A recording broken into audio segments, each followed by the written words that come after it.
Savannah rolled down the window just enough for the smell of popcorn and diesel to shove its way into the car. The carnival lights looked smaller than she remembered, like the world had stopped caring about fun the way adults stop caring about birthdays. "Thought they tore this place down," said her boyfriend, Nate, flipping his soda cup back and forth. "They did," she murmured, "but every 5 years someone gets the permit again. Kind of a tradition." The Dockside Carnival in Bay Bridge, Maine had been running for generations. It never changed. Faded tents, flickering bulbs, a carousel that squealed like it was alive. What did change was the people who came and the ones who didn't leave. Savannah parked next to the "No Trespassing After Midnight" sign, ignored the rust, and checked her phone. No signal. Typical. "Come on, we'll take a walk. It's cheaper than therapy." They bought 2 wristbands from a woman swaddled in scarves, her teeth like piano keys out of tune. "You folks here for the show? Or the legend?" "Legend?" Nate smirked. "What, the world's creepiest stuffed bear collection?"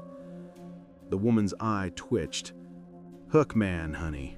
Local star. Been haunting these docks since my granddaddy's time." She pointed to a half-faded sign down the midway. The paint showed a figure in a dark raincoat, one arm ending in a cruel curved hook. Above it, letters spelled, "The Man with the Crooked Hand. One night only." Savannah laughed, but softly. "I thought that story was from the highway killings. You know, teenagers parked out near Miller Lake." "Folks always borrow stories," the vendor said. "But this one started here. He lost his hand right on this pier. Fisherman or butcher, depends who you ask. They say he still wants it back." The vendor's smile didn't look theatrical, it looked tired. Savannah felt a chill that wasn't from the ocean breeze. The so-called show happened in a makeshift tent behind the broken Ferris wheel. A group of locals in cheap costumes reenacted the tale of the fisherman who caught something that dragged him off the pier, shearing off his hand on a hook. The lead actor wore a rain slicker and slammed his prosthetic hook into a table for emphasis. "If I ever find the thief who took my hand, I'll take his heart instead." The crowd laughed and clapped. Then the lights flickered, the kind of blink that feels roomy, as if time skips a frame. In that heartbeat, Savannah swore she saw something behind the actor, a second silhouette, taller, the hook point gleaming too sharply for plastic. When the lights came back, the shape was gone. The audience resumed eating fried dough. They left early. Nate joked about the hook man as they walked through puddles shimmering with carnival light. "Maybe he haunts Yelp reviews," he snorted. Savannah didn't like the echo that followed his laugh, something metallic rolling over wood. "Stop," she hissed. "Did you hear that?" But he only grinned wider. "Hey, Hookman, come get me." The echo stopped. The air smelled of salt and iron. That night, back at her apartment on Gannett Street, Savannah dreamed of water. A trembling beam of moonlight reached across the dock, and around it, dozens of hooks, hanging like ornaments, each one slick, each one whispering her name. In the morning, Nate didn't return her calls. By evening, word spread online. Teen found dead near Carnival docks. Cause unknown. Police investigating. Savannah's stomach dropped. She threw on her jacket and drove to the pier, ignoring the yellow tape. The tents were gone. Only scraps of fabric and puddles remained. A man in uniform, harbor patrol, stopped her. "Miss, area's closed." "I know the victim," she said, swallowing hard. His expression softened. "Look, I shouldn't tell you this, but we found something caught in the splinters under the pier. Looked like part of a prosthetic hook. Old, real old, rusted clean through." Her breath hitched. "You're saying someone attacked him?" "No fingerprints, just That thing. That night, Savannah's apartment felt smaller. The wind outside creaked against the siding in slow metallic beats. Tap, scrape, tap. She told herself it was the flagpole. It wasn't. Around midnight, she went to the bathroom to splash her face. Steam from the heater fogged the mirror, leaving one clean streak. In it, she saw movement behind her, a sway, like someone stepping closer. "Tyler?" she whispered, before remembering that that was Nate's middle name and that Nate was dead. A hand reached toward her reflection, except it wasn't a hand. It was curved, blunt, and dripping. She spun around, nothing but the hum of the refrigerator. The mirror, though, wasn't fogged anymore. A single word was traced into the condensation. Return. The next day, she found the Carnival vendor at a diner near the highway. Same scarves, same tired eyes. "You came back," the woman muttered, setting down her coffee. "They always do." "What happened out there? My friend's dead." The woman sighed. "He mocked the name. That's the rule you don't break. Hook took him under." "Hook? You talk like it's..." "It's not a what, sweetheart. It's a who. The man they called Ellis Crook. Fisherman, yes, but he made more money cutting bait and people's debts. Used to hook his catches live, hang them from the pier rail to bleed out. The town burned his shack down, but he jumped into the bay before it caught. They thought the propeller got his hand. Now he takes hunks of everyone else, piece by piece." Savannah wanted to laugh, but her stomach twisted. If it's real, why tell people the story at all? So folks remember their manners, so they don't laugh. By sunset, Savannah was back at the pier, chasing the idea that maybe if she saw where it happened, she'd stop seeing that word return everywhere. Every time she blinked, she could feel it scratched against the inside of her eyelids. The tide was out, the mud thick and cold. She knelt, tracing old boards where the planks had split. Something shimmered between them, not water, not light. A broken clasp? The end of a hook. She picked it up, then hissed it was hotter than metal should be. From beneath the pier rose a clank. Two slow, deliberate impacts, like someone dragging a chain. A voice came with it, half air, half memory. "Give it back." She staggered, dropped the object, but it stuck to her palm, magnetized, the hook's curve fitting her grip perfectly. "Give what back?" she cried. The voice exhaled, close enough to lift her hair. "My hand." When she woke, in her bed, dawn gray through the curtains, her palm stung. A crescent of blood marked the same curve the hook had. The object itself was gone. On the nightstand lay a folded note in sea-stained paper. Property of E. Crook. Reclaimed. A low panic set in that didn't fade over hours. She skipped work, showered, scrubbed her palm raw. Every time she turned away from the mirror, she felt watched.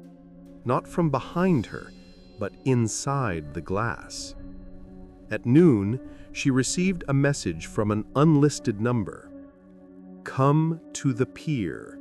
We have your hand."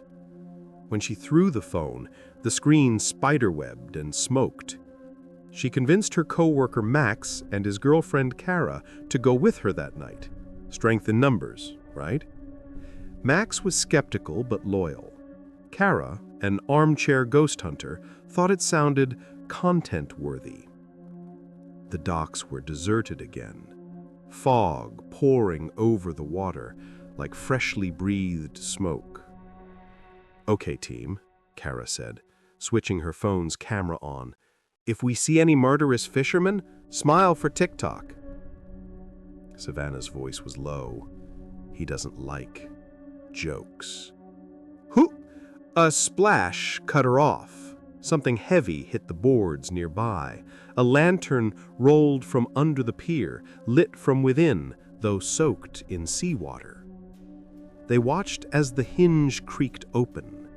Inside, instead of a flame, something pulsed, a reddish orb, like an eyeball trying to surface.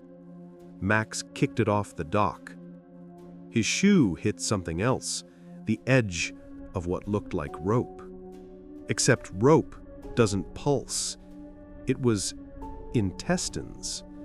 Before anyone could scream, a hand, huge, gray, barnacle-crusted, shot from the water and clamped onto Max's leg, and where there should have been another hand, there was nothing but a jagged, metallic arc. The hook came down once. Max didn't even manage to shout.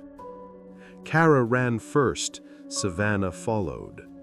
Behind them came the steady drag of metal against wood, not fast, but relentless.